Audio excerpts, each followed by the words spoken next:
You're now listening to the Irreplaceables podcast featuring Brody Paul and Charlie Young. Enjoy.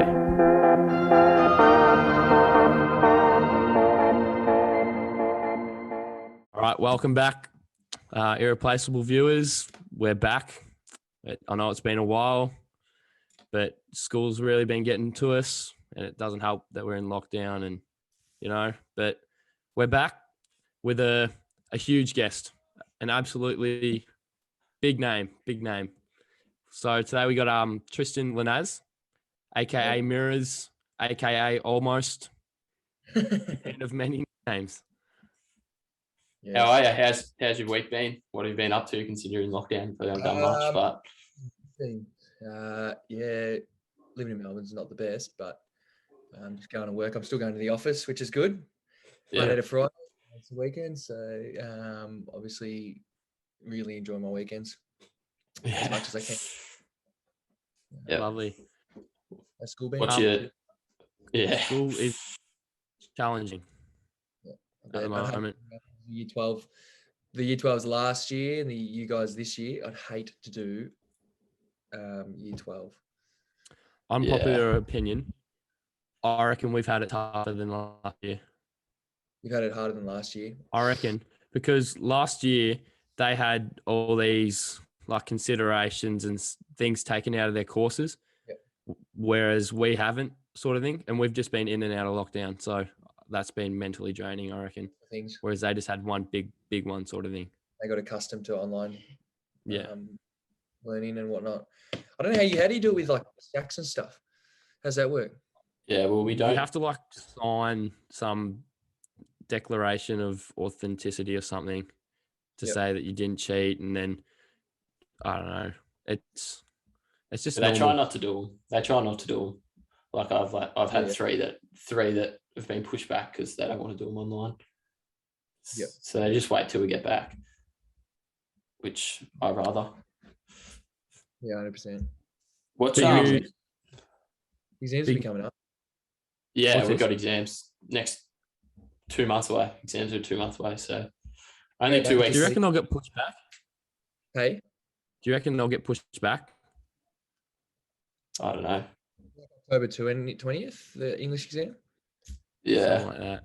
Yeah. That's definitely where mine was. I don't know.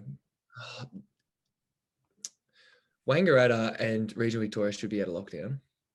It's pretty ridiculous, but do you reckon? Because we're pretty close to Shep, and Shep isn't doing the greatest. How many cases did Shep have? Over 70, I think. Could be wrong. Yeah, I reckon other regional towns that are pretty far away from Shep, but would you take a risk and like not let us out until Shep's sort of okay because of the proximity? I don't know. Like the whole thing sort of, we're just, you can't keep doing it to small businesses because they're the life of our economy, and especially like regional towns that thrive off tourists coming from Melbourne. There has to be some sort of incentive for these towns that when we do come out of lockdown, instead of shopping at the big corporations, people that shop locally, there's some sort of incentives to help them out and our economy to get back to where it was. Yeah, makes total sense. You said go to the office. What's your job consist of? Like, what do you do on a weekday? So after I finished uni, I had about a month off or something, and I was searching for jobs and whatnot. And obviously didn't like I was working at Carlton before we got let off for COVID in about March 2020, and I really wanted to get back into Carlton, like working in that space.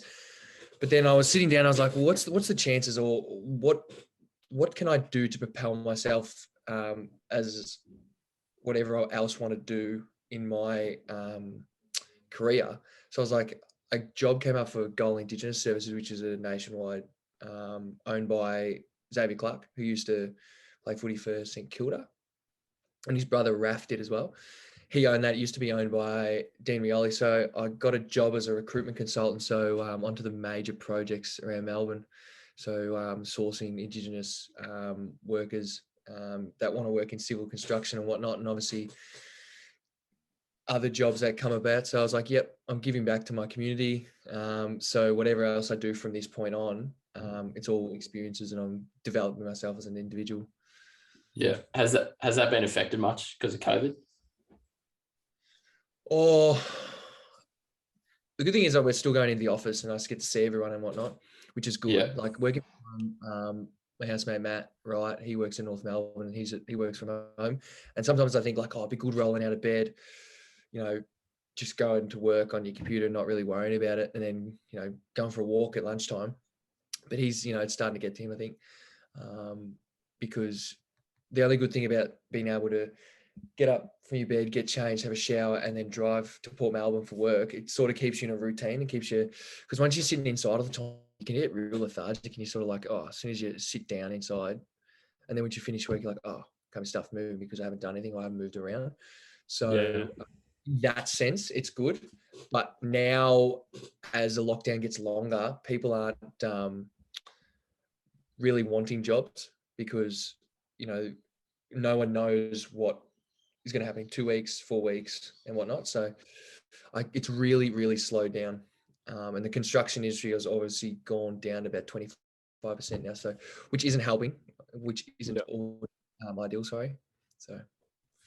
Yeah. And is Matt working with you or is he just living with you sort of thing? Matt Wright? Yeah. Yeah, so me and him have lived together since 2018. We used to live in Bundoora because we used to go to Latrobe. So we've lived together in the house we are now since March 2020. Like literally when the football first got canned, like when Carlton and Richmond had to play with no crowds. Yeah. It was like how we moved in. So he just works for North Melbourne in membership and sales and whatnot. So he just stays at home, and we have our two different lives, I guess. That's pretty sick that both of you are working for like AFL clubs. Like how did those jobs just come up, sort of thing? Oh, I was working at Carlton, not now. I'm working for actual business. But I definitely would love to get back into that. Like once you get the taste of working in an AFL club, it's pretty addictive. I could imagine. And Matt's loving it. He also got, I don't know if you know Lockie Busk. Lockie Busk works at, if you guys know Lockie Busk, but he works at North Melbourne as well. So, and he's a North Melbourne nuffy. Like he's a nuffy. Yeah. He loves the North. Yeah. It'd be pretty sick working in sort of any sporting organisation, I'd reckon. Like not just AFL. Yeah, 100%. Even like NRL, the Storm and whatnot. Even like the NBL. And like I didn't really know much about the NBL, and then obviously being mates with Jack has sort of, it's actually the NBL is so much better than what people think it is. Like and it's just getting better every year. And you go to the live games and it is actually sick. And it's bigger than unreal to work with Carlton, because like the culture they have around the footy club and their huge like fan base sort of thing, I reckon that'd just be like a prime AFL club to work at, sort of thing. Yeah, well, it was awesome. Obviously things aren't, with the board and whatnot, it's pretty disheartening because I'm a Carlton fan, but I just think they just need to take the time on this, because they don't have a bad list. They just need some defensive processes to make themselves a better team. Like they've got some good defense, like Jacob Wedding is a good player, Liam Stock is a good player. Like they just don't have a system, and football is all system based. That's what Richmond's. Yeah. Talking about footy, what do you reckon about Granny in Perth? Granny in Perth, I like it. I think it's a lot better than having it in Brisbane. The only thing I'll be annoyed about, and I reckon you blokes will probably get on board as well, is we all love red ball footy, and we all want the footy to be on 3 p.m. or whatever. And they did it last year and they made it a night game. And it's just so hard because it was like, I think it was the Caulfield Cup or something that day. And if you've been inside for most of the year. You're sitting there going, oh, you start drinking at like 11 and you're getting warmed up. And then by the time the footy's on, you're going, oh, geez, I'm on here. Like, I'm on. And then the footy ends up late and then you can't even do anything. Yeah. It's just a bit too late. Like, I do not think Twilight or a night grand final is good. And that's why I'm hearing that it's going to be like a 5 p.m. our time here. Right, oh, no, 7 p.m. out here, 5 p.m. over there. And I'm like, nah, make it like a 2 o'clock game over there and like 4 o'clock here. Yeah. At least. So you don't have to wait all day for it. Yeah. Well, Charlie and I are sort of like used to, because when we did like Warriors tournaments, it'd always be on a Chuka tournament weekend and we'd all watch it at like a caravan park sort of thing. Yeah. So it was like weird adjusting to like, you'd go over to a mate's house and watch it at night sort of thing. Yep. Sucks. Yeah. Yeah. It'll be interesting. Like, and when we're playing footy, like on grand final day, if you're Rovers bloke, the download, like just one of the best times of the year, like the best day on the calendar, the download for sure. Yeah. Talking about it, who do you reckon's going to be in it? If it goes ahead. It has to be Melbourne and Port. Like, I know, like Port have to versus that Brisbane tonight. Yeah. No. Brisbane have doggies. Winner out of Brisbane Dogs. Yeah. The Dogs get up today. I reckon the Dogs could get in the grand final. And if it's Dogs, I don't see Melbourne losing. I don't. Yeah, either. Surely cannot. Housemate Nick Cox, absolute Melbourne nuffy. And it would mean the world to him if they got into the grand final. He would be able to sleep for a week. But probably Melbourne can't lose. I don't see them losing. No. Port Adelaide do look pretty good, but from Port Adelaide look good. Yeah, and they just have to be good in these weeks because through the year they didn't even I don't think they beat a top 8 side for the year, did they? Up until finals, I think. Did they? I think they were just like seventh or 6th, maybe.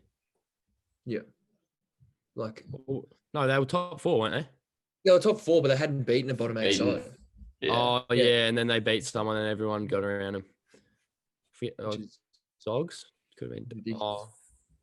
The Bulldogs in 2016 had a good 4 weeks, so that's all that counts, really. I guess. Yeah, whoever's played. Yeah. Could be wrong.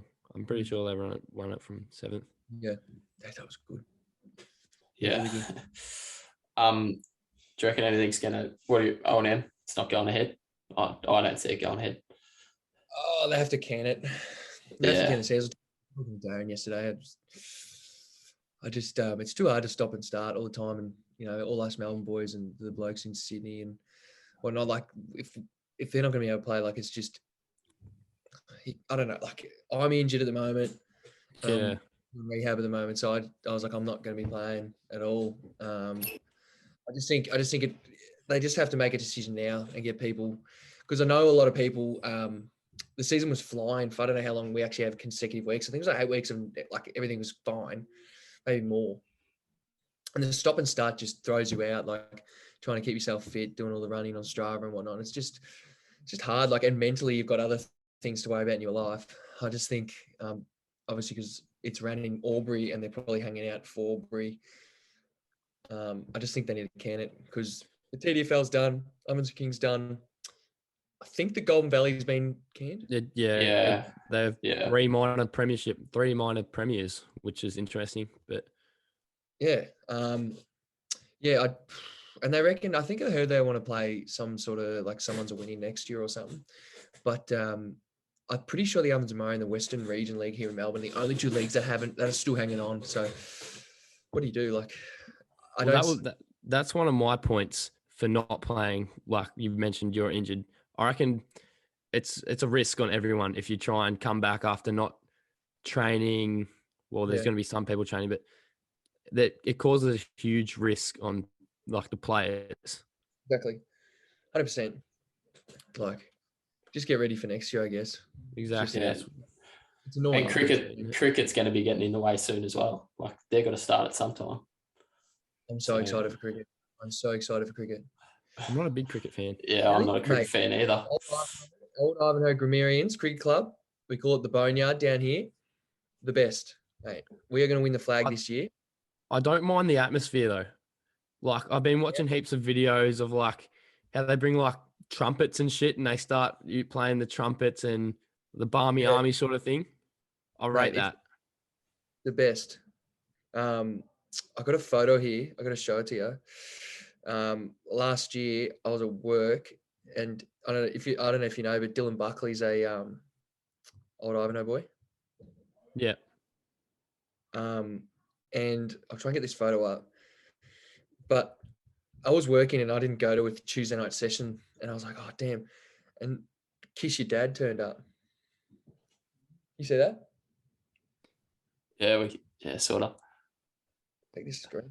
Okay, so Bill Buckley, and he reckons, I put it to GMZ, I said, you've got to play. Oh, nice. Yeah, we could say it. Gun fingers. Salad fingers, kiss your dad on the lips, sort of stuff. That should be one. People who give you the gun fingers. Yes. No. Mate, I used to hate cricket, and I'm that excited for cricket this year as a host down at the Boneyard. Do you play or you don't? Yeah, you see him Shanley open the batting. Oh, I used to play I wish for I was good. I wish I was good at like coordination sports, but I'm no good. You can play basketball. I can't. But like small ball with other objects to hit it. I'm like tennis. I'm not greatest. Freaking cricket. I'm absolutely useless. Golf. Don't even talk about golf and Brody. Definitely doesn't mix. Golf. Oh, I'm bad. I'm bad. Like I'm bad at golf. Bad. Really. Like, I want to be good though. Huh? I want to be good, but it's so hard. It's just, golf. Golf is the only sport. This is why golf just doesn't. I don't get golf. And it's just, how can it be so hard? It is the only sport that the ball is stationary when you kick it, or like when you hit it. When your shot is there. It's the only sport. The ball is stationary. You have all the time in the world to just go hit it, and it's just hard. Yeah, that's weird to think about. Oh, yeah. My form is terrible too. We got some keen golfers in my house. Nick Cox, Matt Wright, keen golfers. They love their golf. But Matt's all right at golf. He used to get lessons, but Coxie gets his aggression gets the better of him. Oh, Coxie. Yeah. But Yeah, I Dylan's just 3, I think, or 2 or something. Dylan's son. Yeah. He's elite. He's electric at golf. Jeez. Yeah. What can't the man do? You mentioned uni a fair while ago. What did you study and why did you study it? I studied a Bachelor of Business Sport Management and majored in Aboriginal Studies at La Trobe here in Bundoora. Yeah. And it was good. I did it because I liked business and I liked sport. And then I wanted to do something that was close to my heart and educate myself on the Indigenous culture so that I have more understanding of myself, but also doing stuff going forward in my career. It'll help me immensely because it's such a rare thing because it's not taught in school, which it should be, and that's where everything will improve is with education. And did you know that you wanted to do this like straight after year 12 or like before year 12 sort of thing, or did it just randomly come up? Going through year 12, I really wanted to be a nutritionist or a dietitian because I was just really into like my health and like macronutrients, micronutrients, how your body works on all the different things and how you can get the best out of yourself. But then like going through year 12, I was like, I don't think I'm smart enough. Like, I don't think I probably was smart if I like applied myself more, but just with the science part of it, in school, I hated science, like biology. I just hated, and like year 9 science just did it for me. I was like, nah, I couldn't hack it. And I was like, nah, I probably shied away from it a little bit. I was like, oh, if you go to uni, it's a different thing. Cause year 12 I reckon year 12 is harder than uni until you get the concept that uni is individually driven. Yep. you have to teach yourself, and you have to be, no one else is going to do anything for you. Like, I guess in year 12, there's like 20 people doing health human development, and you're all doing the same thing. And you have the teacher there, and there's that you can converse with people. But I think year 12 would be harder than year 1 of uni, depending on what you do. I feel like online learning's going to help us with that side 100%. of uni, because we're by ourselves in our own room, and all we have is really ourselves, unless you reach out by email and stuff. But because I reckon that's going to help personally.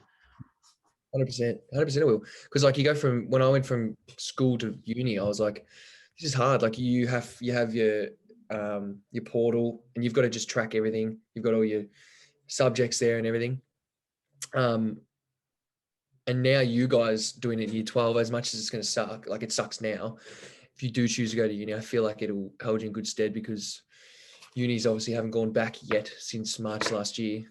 So they're all still online. So I think it'll hold you well going forward in the future. Yeah, definitely. Yeah. Did you end up taking a gap year after, or were you just straight into it? Yeah, I did take a gap year. I finished year 12, and I was like, I'm going to do a gap year. Worked at Officeworks when it first started for a bit, and that was a disaster. The manager there, I can't remember his name, but he was a strange cat. Very controversial to certain employees, and I was like, nah, this bloke's I don't know if I can use language. This bloke's a bit of a creep. I didn't know about him. So then I left that, and I was always working at the Bridge Road Brewers. If you don't know Bridge Road Brewers, go there. Good beers, good pizza, good people. Where's this at? Is this at Beechworth? Beechworth. Yeah. Unbelievable. Worked there for all my gap year, and that was phenomenal. That was the best time. Learnt and became a bit of a beer connoisseur, giving the fans what they wanted. Tourist love. Yeah. So met Eric Banner once. He loved it. So yeah, but then I had a gap year and moved to Melbourne. It was a big move, but Jesus, big year, first year. I reckon that I sort of need a gap year. Like, after however many years of learning, I just need a break, sort of thing. That's why I want to have a gap year, but I'm not sure what I'm going to do. Best thing about having a gap year, at least work, save. Yeah, that's what I'm thinking. Yeah, because you need them. Like, you the money will help, because obviously people in metropolitan Melbourne, they finish year 12 and go straight into uni, because they can still live at home and whatnot. We don't exactly, unless you go to uni in Albury. But if everything gets back to normal soon, I really think you guys should go to La Trobe Uni and live on Menzies College for a year, and it will be the best year of your life. It's unhealthy, but Albury. In Melbourne, it'll change your life. Like, it is the best thing you'll ever do. Like, I met my girlfriend there, met all the friends that I have in Melbourne, and you just do all the uni stuff. Like, it's a bit of a frat house, like they say on American Pie, but it is just the funnest year of your life. Like, you've got to do it. I was really nervous about doing it, because I was like, I don't want to drink all the time and all this sort of stuff, because I was still playing footy down here. But I just worked around it, and it was just, I would definitely do it again. Yeah, well, one of the main reasons that I want to go to uni is just like the social life. I reckon that's just makes me really want to go, because I reckon, I don't know if you've done this, but like, you'd meet so many new mates, sort of thing. Yeah, 100%. I met so many mates, and then obviously my girlfriend.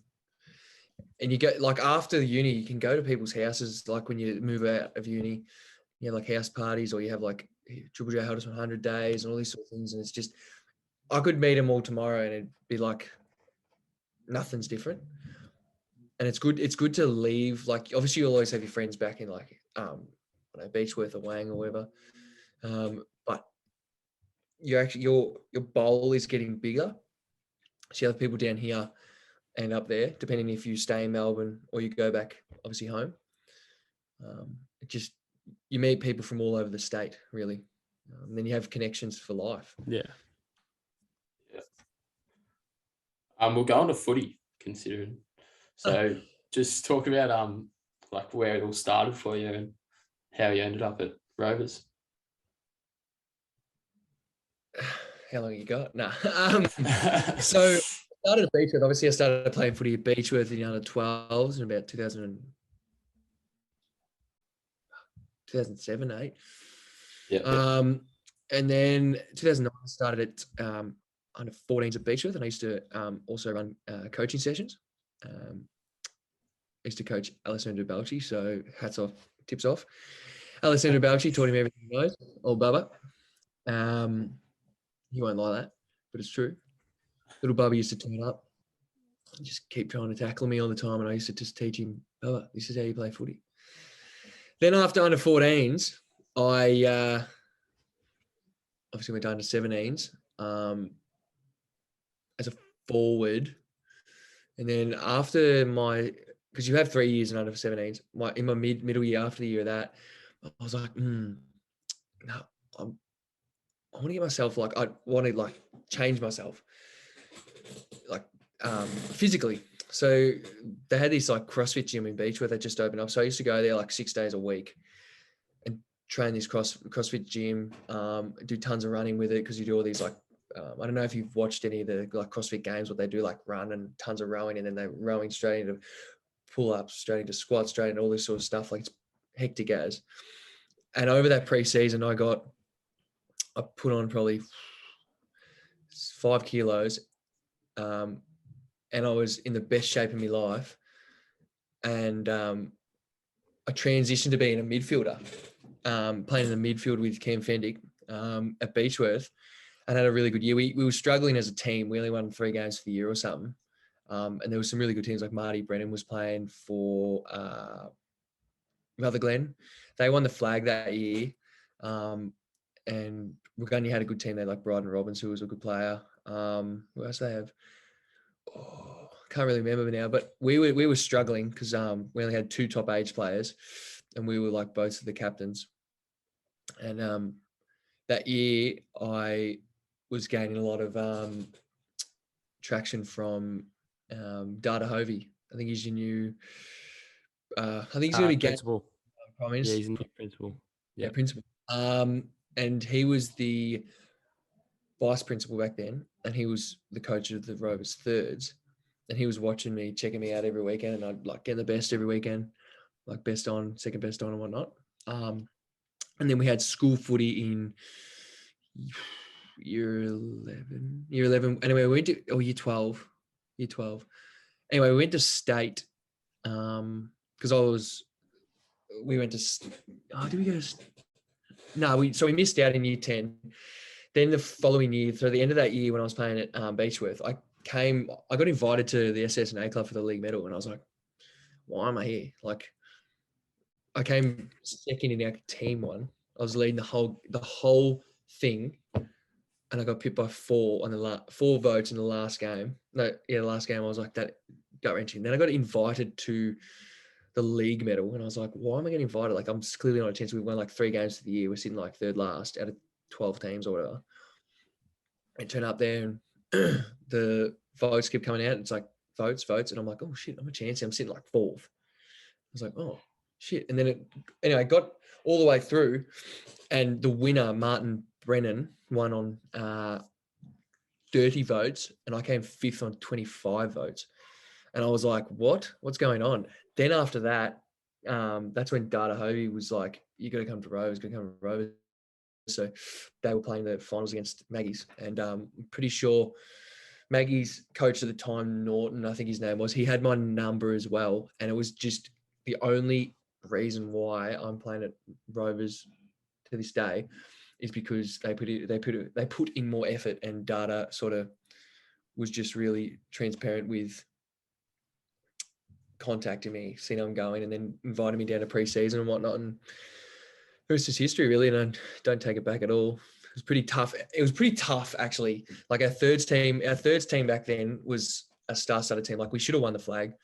Biggest disappointment. Out in straight sets. Had a big sook. We lost to Maggie's in the first round by like a goal or something. Went and played Lavi, who finished 5th, who just won in the elimination final the week before. First Lavi at Wodonga, 18 points up, going to the last quarter. We're like, yep, home and hose. Like, we weren't playing that good. First 5 minutes of the game, we kicked 5 behinds, easy gettable. And then Lavi went and kicked 8 unanswered goals, and it was the most disappointing thing. I was sitting there after the game, I was crying. I was like, I everything you put yourself through that whole year and how good of a year you have, and then you lose it like that when you should have been in the grand final. And then Maggie's end up winning the grand final by a point to Lavi. That's got to hurt the most, I reckon. Oh, it went to over. The grand final in the thirds went to overtime. Lavi were up by 6 points, and one of the Sharrock brothers marked it. And as he kicked it, as the ball, like he was having a set shot, as he walked in, as the ball hit his foot, when the ball was in the air, the siren went and it went through for goal, extra time. And then it went by a point. It was the best grand final I've ever seen, but I could not, oh my God, you'd understand. I could not, all us Rovers were sitting on, this is the worst thing that could happen right now. Yeah, that's so shit. It also hurts. It hurts more, like knowing you could have gone to Maggie's sort of thing. Like, not at all. Not at all. No, it just hurt me more because of the fact that we were such a good team. We had,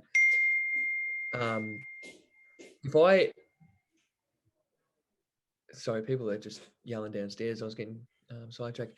If I showed you the team we had in 2014, yeah, 2014, like we had like Bryden Robbins, who played Vic Country, myself, Tim Judd, Callum Dunstan, who was from Rutherglen, he was a gun.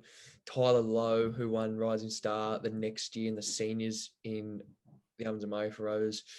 Who else? We have Nick Cox. He played Bushies. So we have Connor Shanley's a good player. The list could go on. Like you look at our team on paper, but we weren't mentally tough enough, and that's where Maggie's got us, I think. And it just grinded my gears ever since then. Like we always talk about, with like, you can look back on it, but you just can't. That's why you've just got to live in the moment and make sure that when you go out there, you have to play to the best of your ability, and you can't have any regrets. And it was hard to get over because a lot of blokes that we went to school with, like at Galen or Wang, they were Maggie's people. Maggie's, yeah. That'd be the worst thing, hearing the smack feel like talk. As like years go on at school, you sort of split into 2 groups, Rovers and Maggie's. Like 100%. I know that's what happens with us. Like we got all the Maggie's boys, they hang out together, and then all the Rovers boys normally hang out together, sort of thing. And then there's occasionally like we mingle, sort of thing. Like some will go over to them. I don't know. That's just something I found.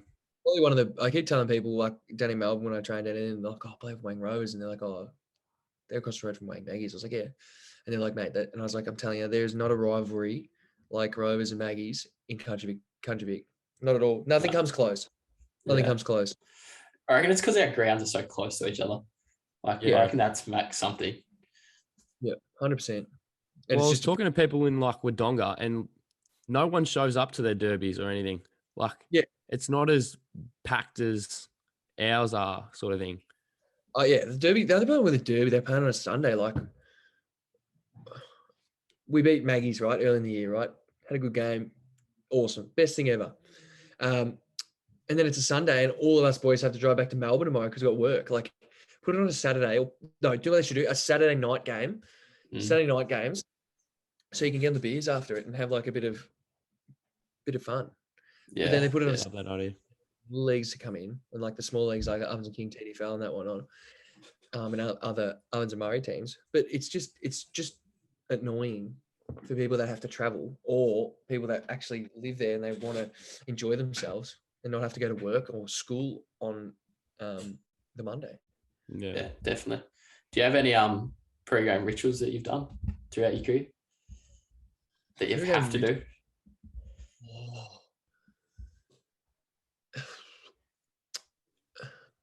Have you listened to Ben Crow, Dylan and Friends podcast? You know, it's like embracing your weird and Nah, and I haven't watched how that one. help and all this stuff. I used to play when I first started playing senior footy in Ovens and Murray. I was obviously just coming out through thirds. Was a good thirds player, and then went up to seniors. And we were average team. We were really bad. And I used to just get to the games because I'd have all this energy, but I get to the games and I just feel mentally cooked. And I was like, what is this? And then as I sort of went on, I was like, it's because you're already hyped up for the first 4 hours before it without you even knowing. So your central nervous system's shot. So for me, what I've started to do, I sit there, I get myself all ready, like all my tape and stuff. And then I sit there, close my eyes, maybe have some music going and just try to breathe and just relax and just really zone off everything. So I'm not just stimulated all the time. Because you go out there to war with 22 other blokes. And I feel like if I'm already feel cooked out there, then I'll feel more tired than what I am. So as a pre-game ritual, I don't really have a pre-game ritual. Like I tape my wrists and ride on them, but probably trying to concentrate on my breathing. That's about all. Do you guys have any pre-game rituals? I can't listen to music in headphones. I've got to listen to it in speakers. It's the only thing I have. Yeah, I don't know why. I've mentioned this on one of the things, second or third podcast, but I have to wear Nat 5 socks under my Rovers socks. It's a thing that I've had since junior league. What? And Nat 5 socks. I want a league BNF doing it. So. Oh, you have to do that. Oh, actually, I totally forgot. I have to wear my Indigenous flag, Budgie Smugglers. I love this. I absolutely love this take. I have to. And I know you, Brody, you're a massive fan of the Budgies, which we love. I'm a budgie enthusiast. I've got a photo to show you. So what I want to know is, where did your love for budgies come? Oh, I love the budgies. It's probably started. I got given Budgie Smugglers because we did Chris Kringle last year. And I usually used to see people wear Budgie Smugglers like playing footy and stuff. I was like, oh yeah. Got Budgie Smugglers given to me. VB. I'm definitely I love my VB. VB's got mama's milk. All right, don't care what you think. I got given Budgie Smuggler, VB, like patterned ones, and I was like, these are sick. And I was just put them on, and I was like, yeah, love that. You got to bring back the Budgie Smuggler. Like, too many people get, it's an image, and you can't wear Budgie Smugglers. It's like, mate, you look better in Budgie Smugglers, and you just got to embrace it. If you've got a curtains of shame. That's what they've been called. Curtains of shame. Get rid of them. Yeah, curtains of shame. Start wearing budgies. Board shorts or like footy shorts. Like we always wear footy shorts. Nah, not on. Like it's just not. You're wearing like jocks under footy shorts, and then you jump in the pool and you just weigh yourself down. Like you put Budgie Smugglers on, and they dry off like that, and it's like wearing nothing at all. Oh, the first time I dived in the water, it was ridiculously nice on the body. Like just a slipstream, like just a massive candle. Like you just no drag at all. Can't beat budgies, mate. And then I've got an Italian flag. With my you go. With my ones, I've obviously embraced it in the footy club, and I've created the own Rovers budgies. Yeah. So good. I'm a big fan of these. And you were saying you had Italian ones as well? Yeah, Italian ones, mozzarella ones. They're like just blue, and they have like the Italian flag like sideways and stuff, like just straight across the bum like a scratch. Obviously got the Rovers ones that you've still got that I need to give you some dollars for. Bloody oath. Obviously got the Indigenous ones. 4, 1, 2. Yeah, 4. We've got 4. How many do you have? I've just pipped you. I think I've got 5 or 6. Ooh, What about you, Charlie? Oh, I've just got the two. Rovers and rubber duckies. Rubber duckies. Yeah. Recent purchase, actually. Ooh. What are your thoughts on this? If you get a pair of budgies and you have a missus, does she get budgies as well? Where'd you get this from? That's a good question. I don't know. This is just courtesy, common courtesy. What would you do? A pair of budgies, that's for sure. We're rocking budgies together. Yeah, that would be good. The same budgies or different? Gotta be the same. Same. That would be good. That would be a vibe. That would be a good bonding session, I reckon. Yeah, For sure. I agree. Yeah. Good photo too, I reckon. Would be a good photo. 100%. Smack that up on the budgie smugglers. They'd love that. Bloody oath. Comedy. Yeah. Nadia Bartel used to go with Jimmy Bartel. Yeah. I don't know what's her maiden name? Can't remember. But she got done at a party snorting what looks to be cocaine off a $1.50 plate from Kmart. Apparently, that's what they said on the Daily Mail. Hi, everyone. I have let you down by my actions. I take full responsibility and I'm committed to taking all necessary steps to ensure I make better choices in future.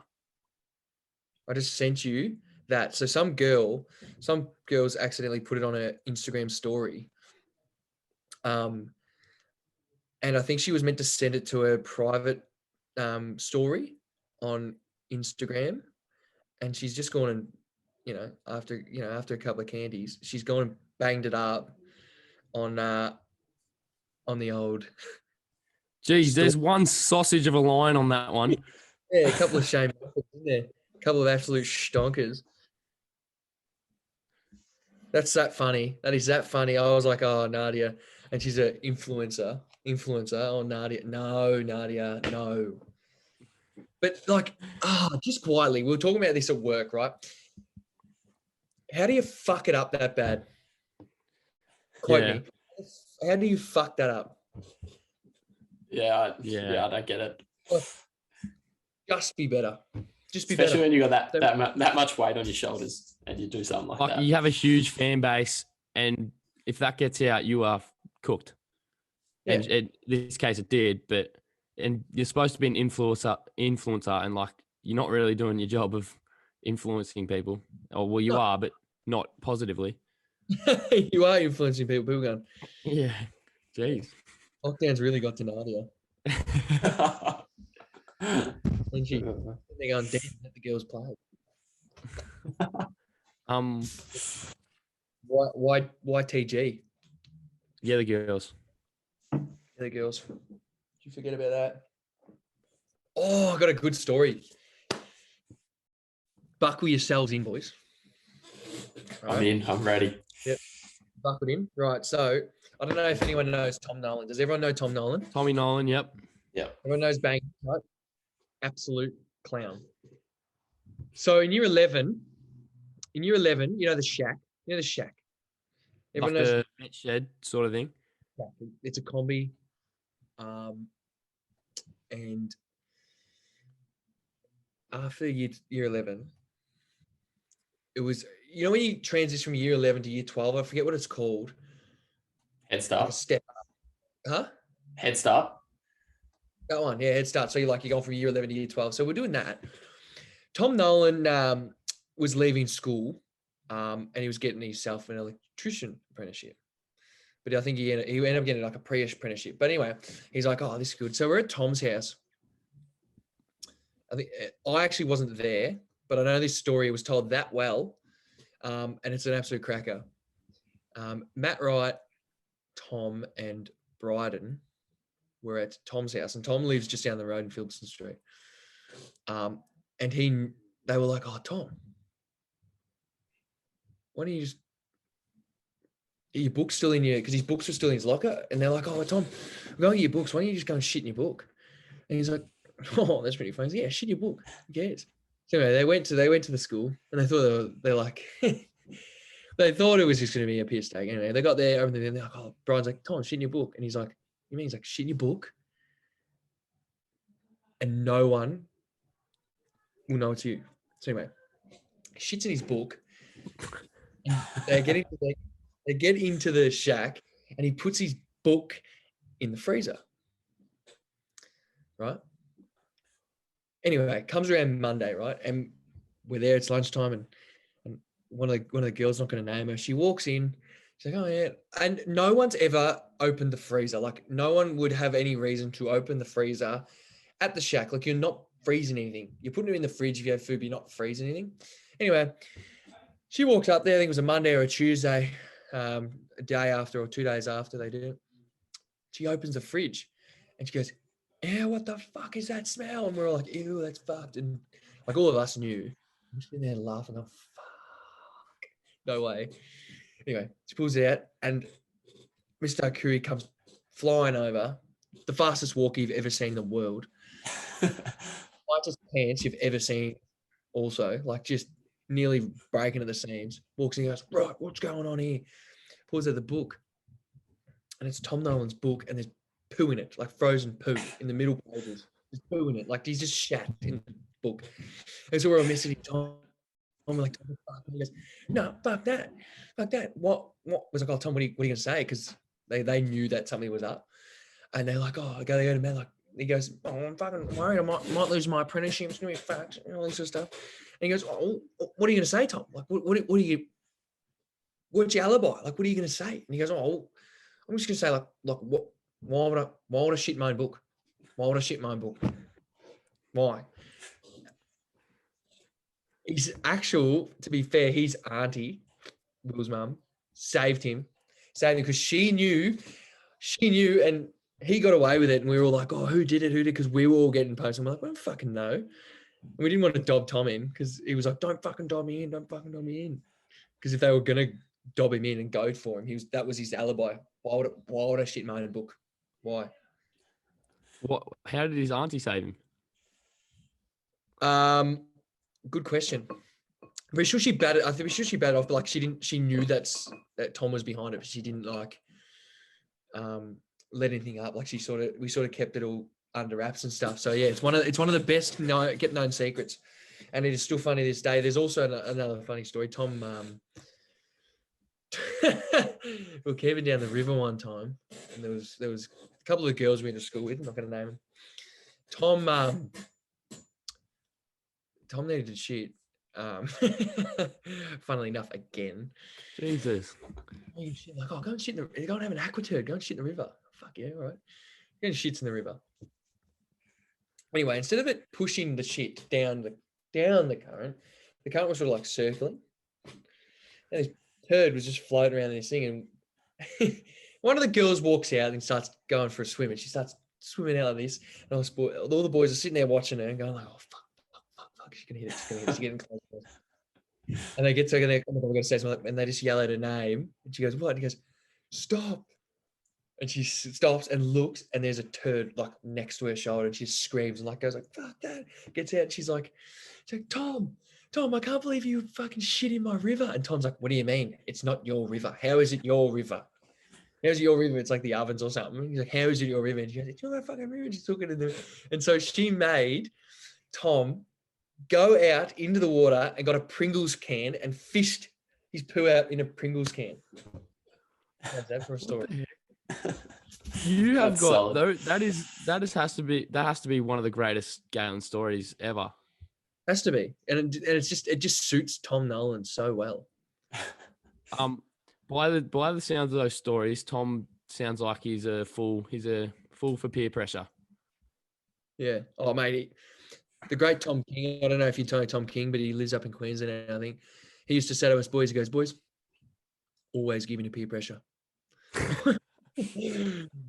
Doesn't work, but yeah, that's Tom. Tom just, and he's just we call him Puppet because he's just on strings, because you can nearly con him into doing those things. He's just dangling like a little sort of puppet. He'll hate that. That is a good one. Is it true in school that they used to call you mirrors? Oh, mate, Mirrors started at Rovers, and it was the one and old Shane, the big Frenchman Gaston. He started, man. Yeah, man. I used to love the gym. I used to really look after myself when I was at the gym at Rovers and stuff. And I'd take like tons of Instagram photos and Snapchats and all this sort of stuff, showing myself off because I was a bit of a, whatever. You can say what you want, but that was me.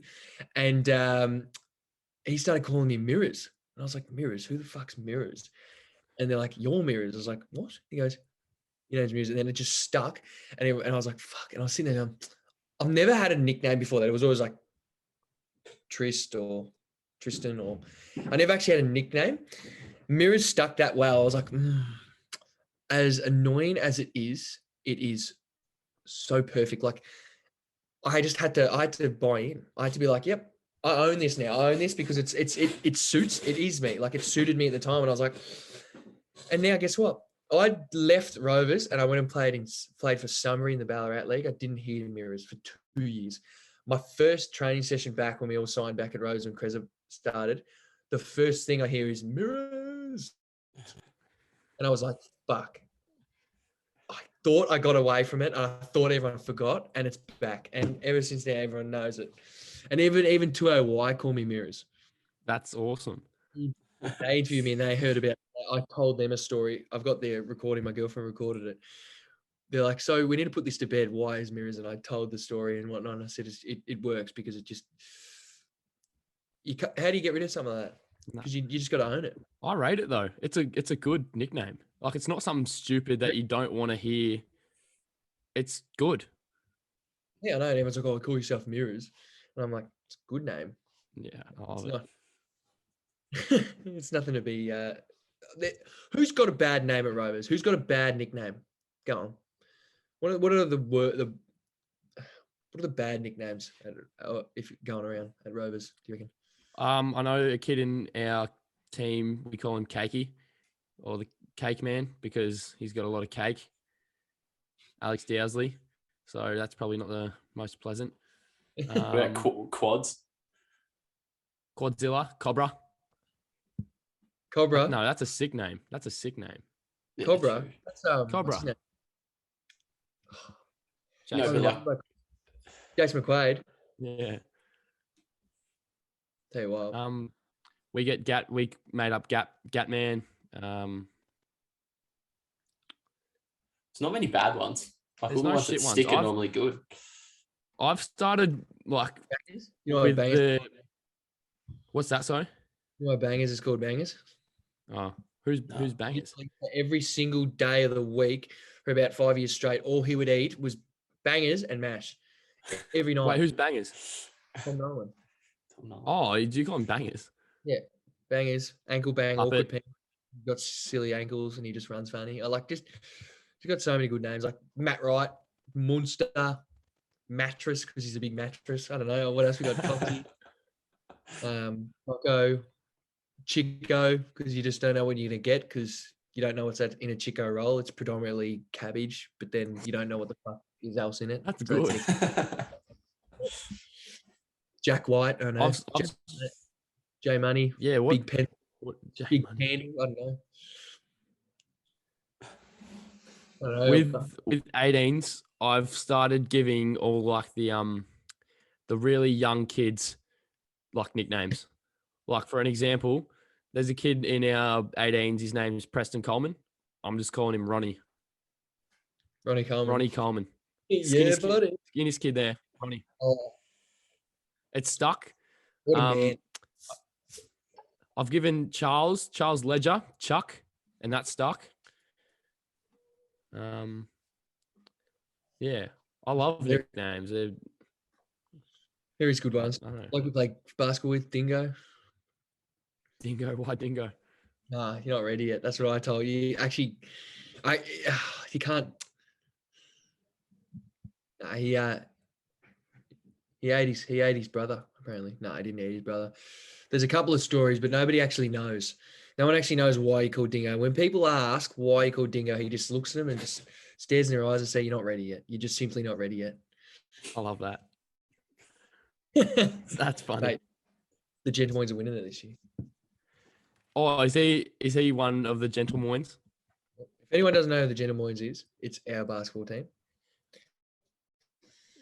Can you please elaborate on the Gentlemoines? Because I've seen them on your Instagram, but I'm yet to know what it is. And I would like Mate, to know. the Gentlemoines, if you don't know what Gentlemoines is, so the gentlemen, we're the Gentlemoines because we've just got a bit more to give.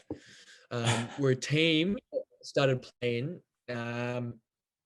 in the start of 2020, before COVID, right? And we were dominating. We were on top of the ladder flying, and the Moines were taking over. Nick Cox, good basketball player. The big mattress, the big Shaq Daddy, the big Aristotle, the big cactus. Matty White at the post. Loves it. Thinks he's Giannis. Definitely not. Moves like a freight train. That's why his mattress. The Gentlemoines, I was like, let's make a basketball team because I've never played basketball before. I was like, this would be good. So I got all our jerseys and stuff sorted, and that's when Miami had the Vice City. You guys probably put a photo of it in here, what it actually looks like, what the Gentlemoines look like. We've got an Instagram page now. It's called @Gentlemoines. You'll see it. We'll tag that in the show notes. Can I please read out your description? Because this sent me. Read out my description. When I read your thing, I was in tears of laughter. It is so good. All right, let me read this. Profile. Lenaz is one of our foundation players, committing his heart and soul to the club since his birth. Before our first season, Lenaz has never played an official game of basketball.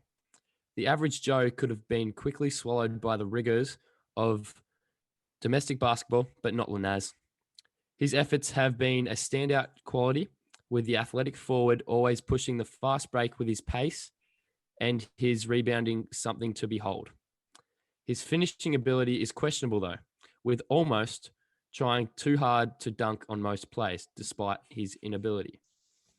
We really look forward to another season of solid development from Tristan, a player we think has a serious chance of throwing down his first dunk in the next 2 to 3 years. If you haven't already fallen in love with him, he is also the property steward for the club, which just goes to show how passionate he is. That wasn't the funniest thing. The funniest thing was the Q&A. Describe your game in 3 words. Always locked in. I love it. I love it. Love it. Got to bring the heat. Got to bring the hustle. That sounds like you though. Just always locked in. Always locked in. Perfect. Like the diggers in the trenches in the back line for the Rovers seniors. Bloody oath. Player you based your game off. Matisse Thybulle. That is, mate. We all love Matisse after the after. You can't not like him. You cannot not like him, mate. You cannot beat him. You watch his vlogs. If you haven't watched his YouTube vlogs, you need to watch them. They'll make you like him even better. They're so good. So good. And this is the funniest thing. This was what made me cry the most. Ideal pet. The opposition forward. Feed and nurture him with my energy and then send him to bed. Bedtime. Oh, that was the funniest shit. Clinical. We call it living rent-free in their heads. Oh, I love that. That is. So is this Gentlemoines Club is like a domestic sort of thing? It's just a domestic team in Melbourne. Latrobe University have got this $150 million new facility, and it's like NBA courts, and the rings are elite, and the rings are like they don't vibrate, so when the ball hits, it sort of like it just drops. They're like the proper ones, the proper like NBA. Yeah. So like an NBL team could train there and stuff. Like it's the most unbelievable. Like the courts are like polished and they're real sticky. It's elite. Like you've got to see if you search it up. I'll get photos after this, but it's just phenomenal. We play there. Had a very average year this year just because a lot of people playing footy and stuff and hangovers. Hangovers really cost us because we play on a Sunday. Yeah. And obviously stop and start season. We were just like, no, this is not the end of the gentleman, so that's why we're going back into it. And we've picked up a couple of blokes, and you'll find out about them when it comes up, when the profiles come up. But there'll be one up tonight, guys. So stay posted. So what made you make the Instagram page? Oh, well, our GM Matt Wright and Hamish Cox were like, "Yep, let's make some social media." And I was like, I love that. Let's do that. Put it on our stories and let the gentlemen blow up. We're going to be having, when we play, we'll have the play schedule, our next match, scores, stat lines. And you've got to be posted to see what's coming, because we've got to have a key signing coming up. We're just working through the finer things to get that done. So we'll be good. We'll have a good squad and a good coach. I'm guessing Jack can't play with you. Jack can't play with us, but he'll have a big role in the team. Yep. Moines, that'll have to play itself out. Can't disclose anything yet. Yep. Be good. But the big white, the big J Money, he's back. He'll be taking him by storm after his Achilles injury. I hope so. Mate, he's dunking off one foot. Like this bloke's built different, mate. He's fucked. Charlie and I have been on him since, well, obviously when he played at Traralgon, and then when he played college for Duke. So it's pretty sick that you're actually like friends with him.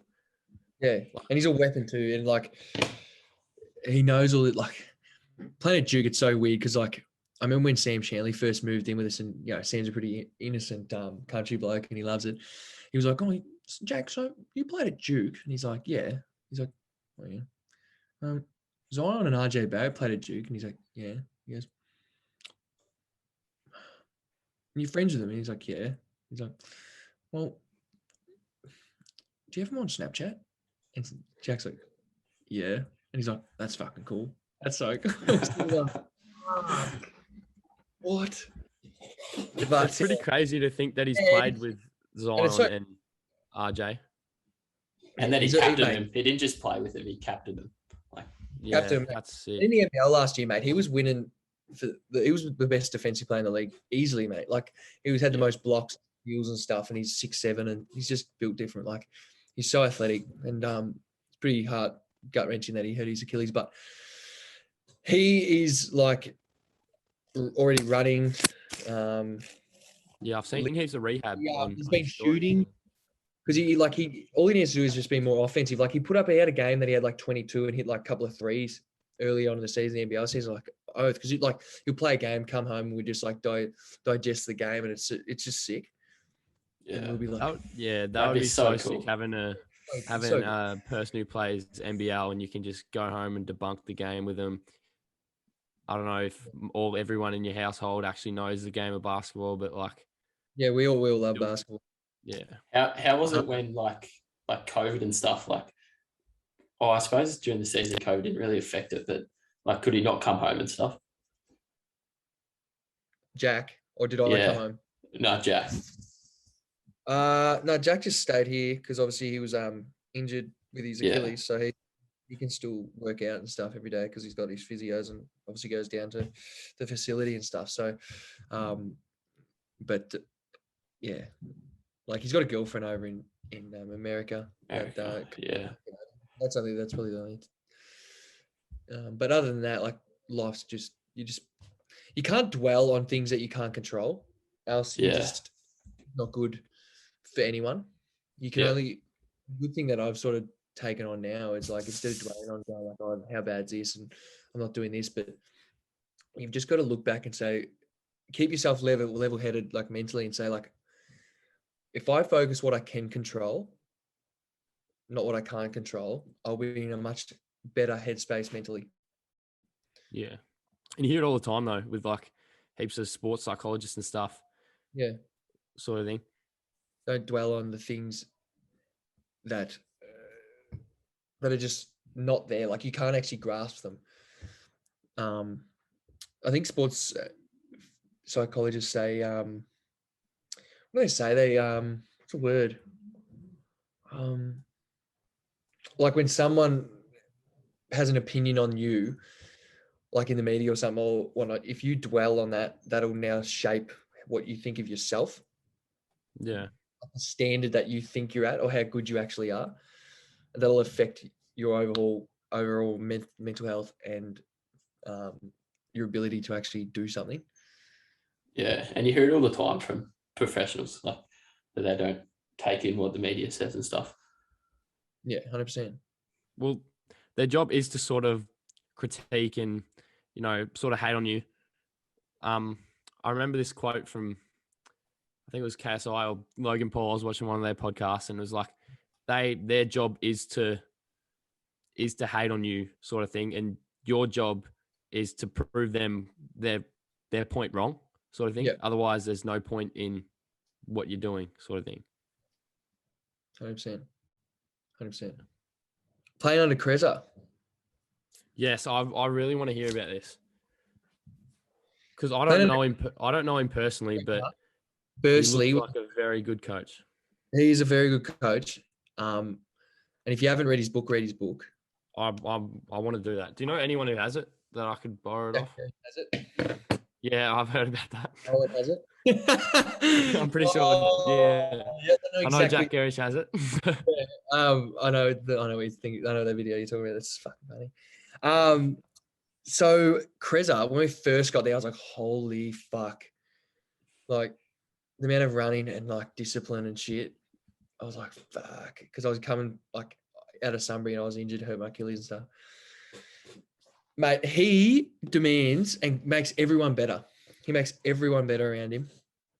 As a coach, he respects me, but he knows, and we have talked about, and he knows how I get the best.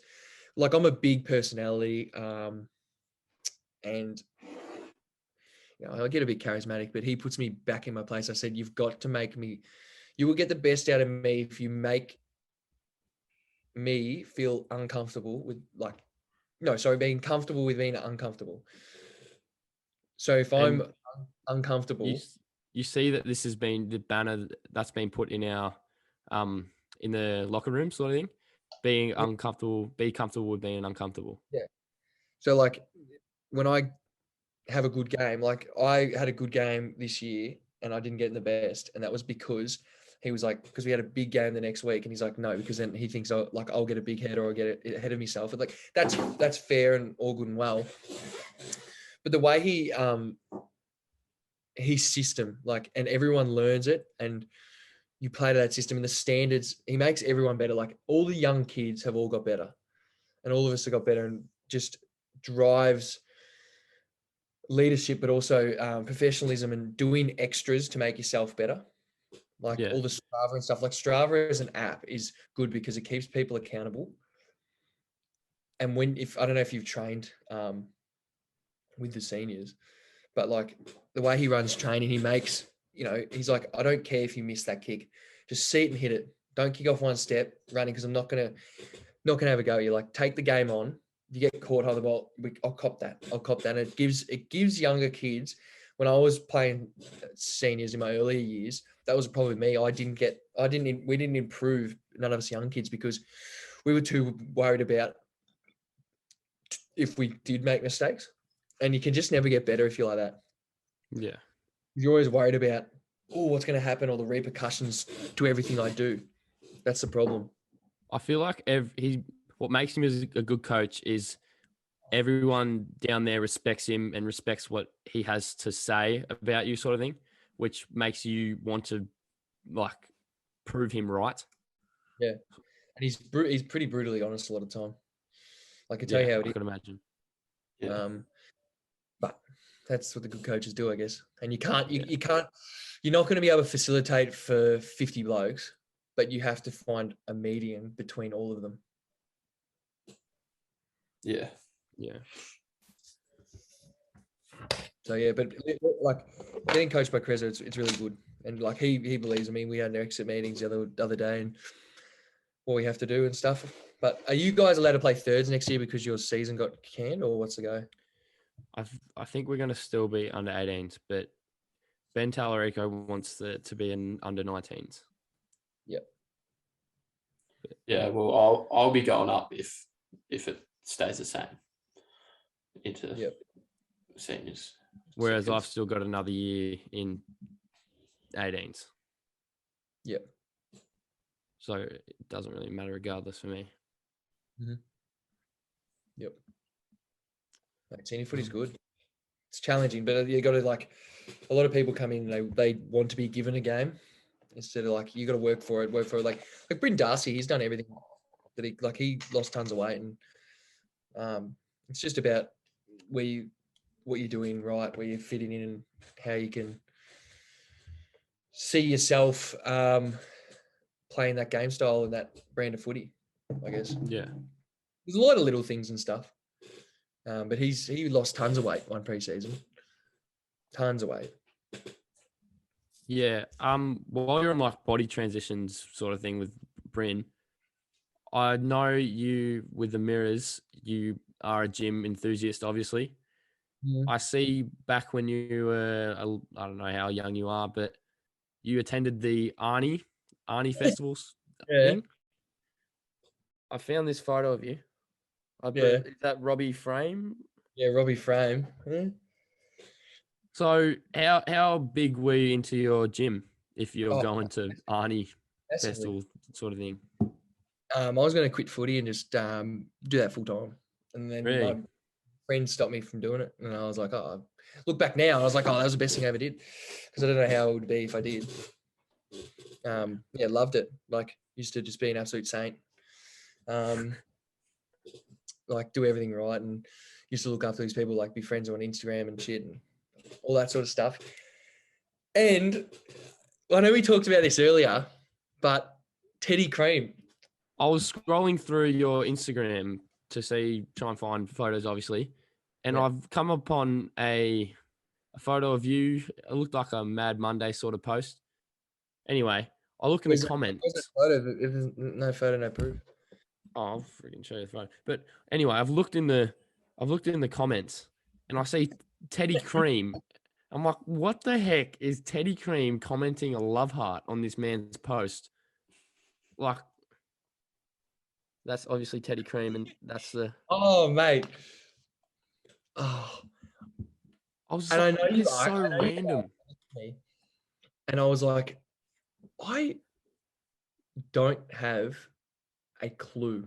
Like, I don't have a clue why he messaged or was in the message. Like, I mean, like why he commented on my photo.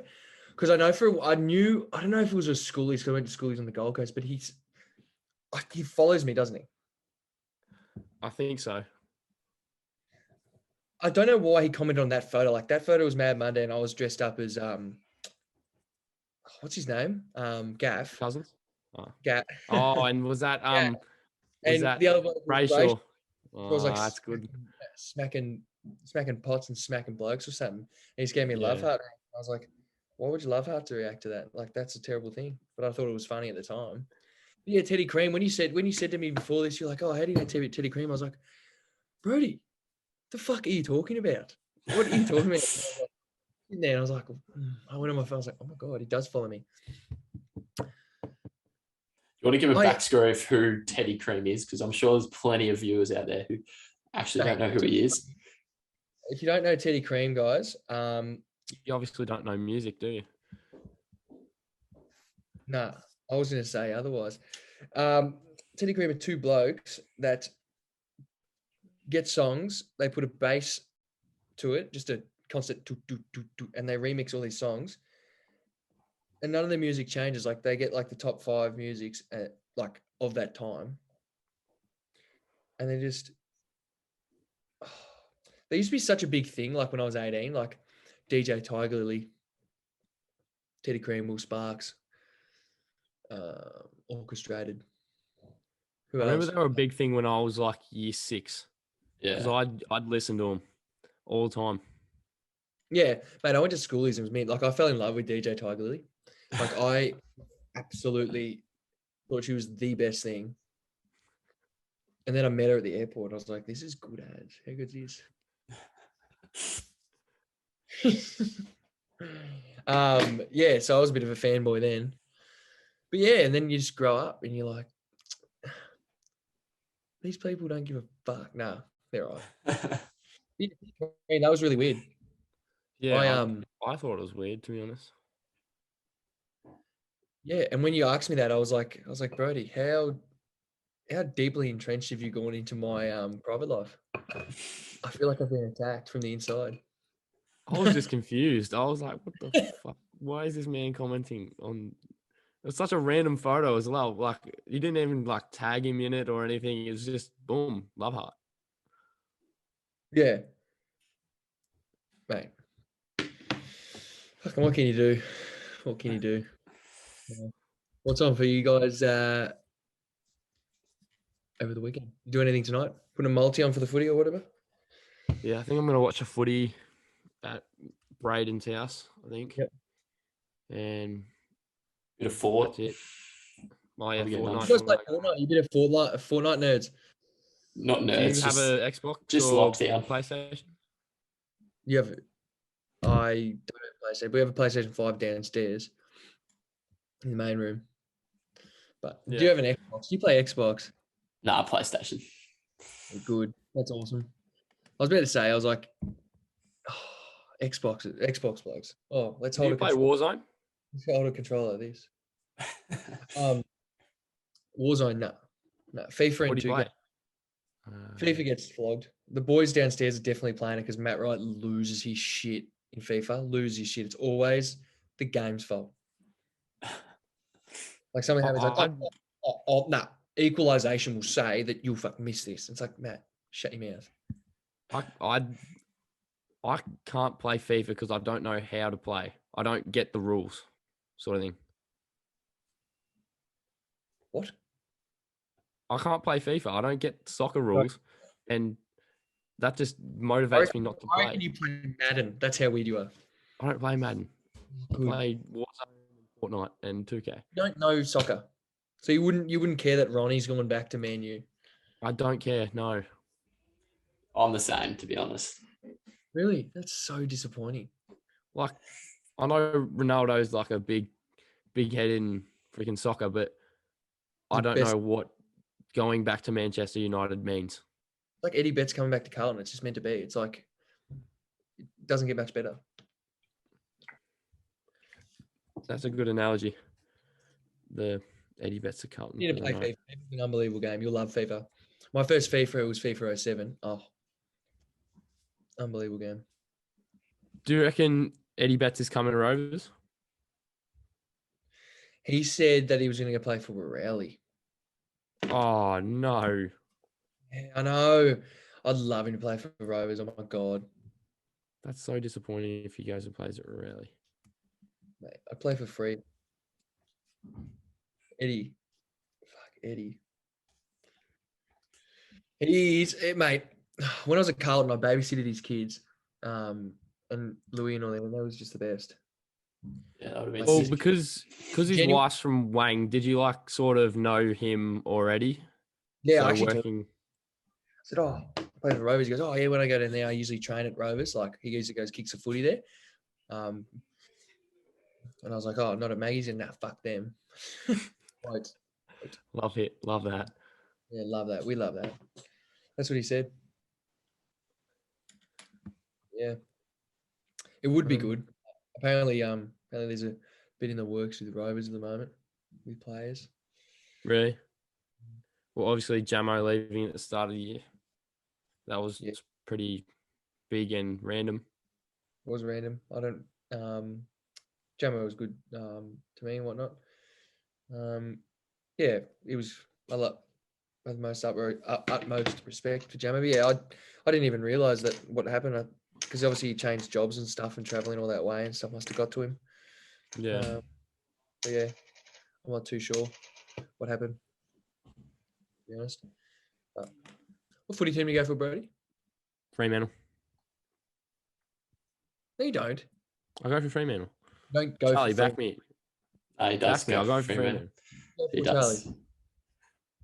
I go for Collingwood. Yeah. You actually go for Fremantle. I go for Fremantle. I was born there. Where? Scarborough. Okay. There you go. You learn something new every day, don't you, bro? You do.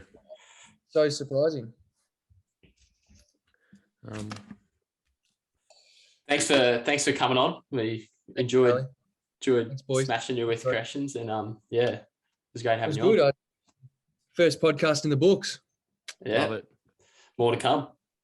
More to come. It was good. It was good catching up with you blokes again. Hoping you're all good and doing well, and everyone else, all the other viewers, doing all right and keeping themselves mentally healthy, because that's the most important thing. Yeah, especially definitely. through these times where Talk to mental them, mate. health is at its You have to. weakest. Yep, 100%. 100%, mate. That's everything. TRITTA. Over now for the Irreplaceables.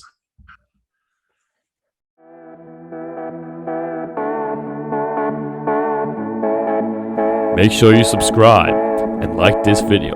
Also, follow the boys on Instagram at the Irreplaceables Podcast. Thank you.